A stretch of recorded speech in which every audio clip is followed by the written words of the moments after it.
திமுக அதிமுக கட்சிகள் தேர்தலை சந்திக்க பயந்து இல்ல, அதாவது மக்களால் தேர்ந்தெடுக்கப்படுகின்ற சட்டமன்ற உறுப்பினர்களா இருக்கலாம், பாராளுமன்ற உறுப்பினராக இருக்கும். அவங்க ஒரு கட்சி தான் அங்கீகாரம் கொடுக்குது. தேர்தலில் போட்டியிடுறதுக்கு அங்கீகாரம் கொடுத்து அவங்க மக்களை சந்திச்சு வெற்றி பெறாங்க. அப்ப இதெல்லாமே ஜனநாயக நடைமுறை. அதனால இது அந்தந்த கட்சி மக்களால் தேர்ந்தெடுக்கக்கூடிய பிரதிநிதிகள் தான் இதுக்கான பதிலை சொல்லணும்.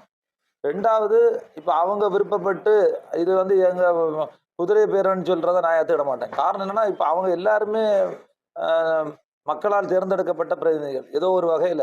அதனால அவங்க இன்னொரு இயக்கத்துல போறது இது இப்போ நீங்க இது உதாரணம் சொல்லணும்னா, மற்ற மாநிலங்கள் மகாராஷ்டிரா, அதே மாதிரி ராஜஸ்தான், ஹரியானா, இது மாதிரிப்பட்ட மாநிலங்கள்ல எல்லாம் பிஜேபி எப்படிப்பட்ட விஷயங்களை செய்து குதிரை பேரம் உண்மையாகவே நடத்துது.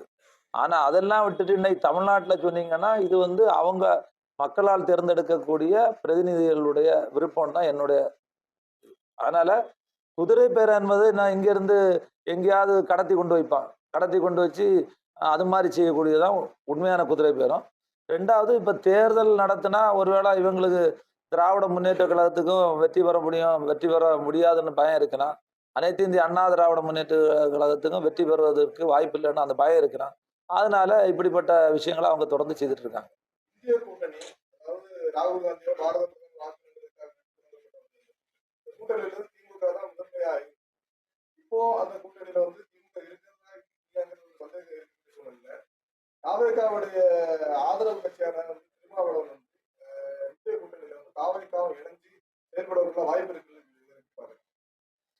அதாவது தேசிய அளவுல இந்தியா கூட்டணி எதுக்காக உருவாக்கப்பட்டதுன்னா, மத சார்பற்ற ஒரு கூட்டணியா இயங்கணும். ஏன்னா இந்தியாவில் இருக்கக்கூடிய ஒவ்வொரு மாநிலங்கள்லையும் ஒவ்வொரு விதங்கள்ல வித்தியாசங்கள் இருக்கு.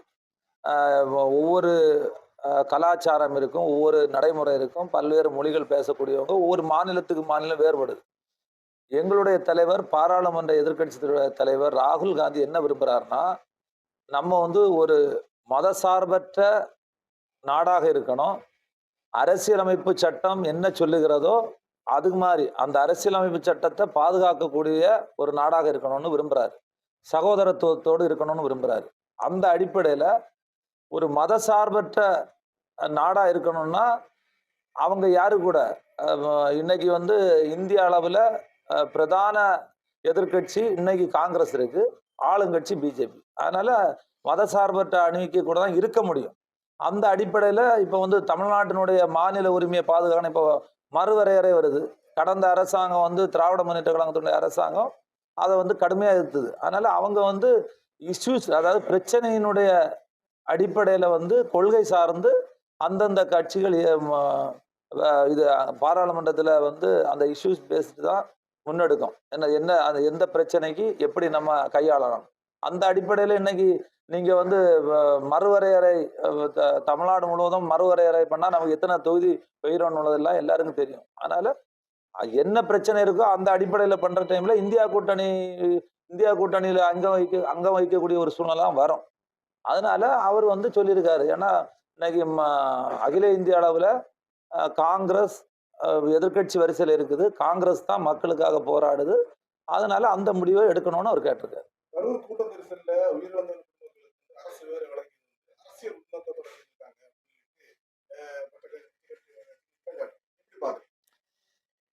இப்போ குற்றஞ்சாட்டணும்னா எதை வச்சும் குற்றம் சாட்டலாம். என்னை பொறுத்த வரைக்கும் நான் இதில் எப்படி பார்க்குறேன்னா, ஒரு மனிதாபிமானம் அடிப்படையில் தான் பார்க்குறேன். ஏன்னா எங்கள் தலைவர் ராகுல் காந்தி அவர்கள் அந்த ஒரு கட்சி ஒரு பிரச்சாரம் இயக்கம் நடத்தினா கூட அதில் சிக்கி உயிரிழந்தவர்கள் எல்லாம் மக்கள். அதனால எங்கள் தலைவர் ராகுல் காந்தி உடனே கூப்பிட்டு வருத்தம் தெரிவித்தார். அதனால எங்களை பொறுத்த வரைக்கும் நாங்கள் மனிதாபிமானத்தோடு தான் இந்த விஷயத்தை பார்க்குறோம். எல்லா காலங்களையும் இப்போ நான் கூட சட்டமன்றத்தில் இது மாதிரி இப்போ கடல் அலையில் சிக்கி இறந்தவங்களுக்கு நீங்கள் முதல்வர் நிவாரணம் கொடுக்கணும், அந்த குடும்பத்துக்கு அரசு வேலை கொடுக்கணும் நானே கேட்டிருக்கேன். அந்த அடிப்படையில் நான் இதை அரசியல் ரீதியாக நான் பார்க்கல. இதை முழுக்க முழுக்க அங்க அந்த இறந்து போனவங்களுடைய குடும்பம்லாம் நாங்களே காங்கிரஸ் கட்சியில நானே போய் பார்த்தேன். அவங்க எல்லாம் ரொம்ப பாவப்பட்டவங்க, ஏழ்மை நிலையில இருக்காங்க. அவங்க குடும்பத்துல ஒரு வேலை கொடுக்கறத நான் வந்து அரசியல் ரீதியா பார்க்கல, மனித நேயமா மனிதாபிமானமா பார்க்கிறேன். கரூர் கூட்ட நெரிசல் சம்பவத்தில் ஓடியது யார் என்பது மக்களுக்கு தெரியும் கனிமொழி. அதாவது அதான் நான் ஏற்கனவே சொன்னேன், இது பழைய விஷயங்களை திருப்பி திருப்பி தோண்டி பேசுறதுல அர்த்தம் இல்லை. அந்த மக்களுக்கு ஒரு வேலை கிடைச்சா அந்த குடும்பம் வந்து குறைந்தபட்சம் அவங்களுடைய வாழ்வாதாரம் நல்லா இருக்கும், எதிர்காலம் நல்லா இருக்கும்னு ஒரு அரசாங்கம் எல்லா காலகட்டங்கள்லையும் இது மாதிரி நிறைய விஷயம் நடந்தது. அது போன ஆட்சி காலத்திலும் நடந்திருக்கு, இந்த ஆட்சியில மட்டும் கிடையாது.